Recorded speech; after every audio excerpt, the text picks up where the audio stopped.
The Baby Boys Pickleball Club. Okay, back to the ball game. Pat Raimundo with a drop. Oh my Hodges. God, what a drop! Good plays lang ako. Now at 1-0-2, Raimundo against Gahasan. Hodges playing it in the middle. Raimundo calm and collected. Playing it against Hodges. Hodges attacking the ball. Hodges making Raimundo back. Raimundo wins! 3-3-2.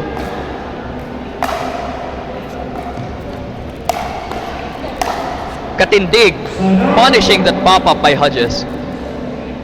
And if ever maglalaro kayo sa The Pickle Yard, Mhm. beats kung saan man branches, pwede nyo lang i-download ang Sports 360 at mag-register. Saka baka makalaro nyo pa itong pros natin, no? Or ma-witness nyo kung gaano katindi ang training ng mga tao for the Pickle Yard Conference League. Pat Raimundo playing it against Gahasan, spreading her wide. And now Katindig with a serve.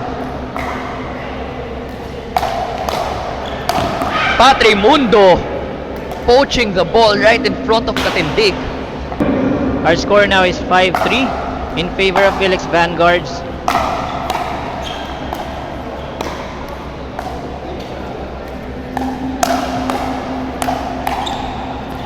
Raimundo stumbling. In fairness, ang bibilis talaga nila. Ano pala? Grabe yung intensity ng mga battle eh.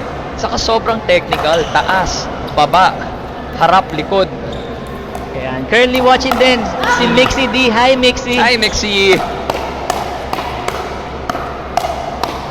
Ganda naman ang Hodges. balikan na yun. As we can see there, no, that was power shots. And then you have Pat Raimundo and Hodges na medyo soft yung game. Saka partner, sa dalawang teams na to, wala talaga bumibigay. Oh. Ang ganda ng balikan nila, grabe. And syempre, kailangan ng Felix Vanguards tong win na to, no? Oh! What a rally! Way to make sure, no matter what the call is, you're coming back to the court fresh. Galaw ang veterano. Sobra. Parang ano eh, parang kaibigan to ni Kim Saraza. Oh! Making her presence known and ending that game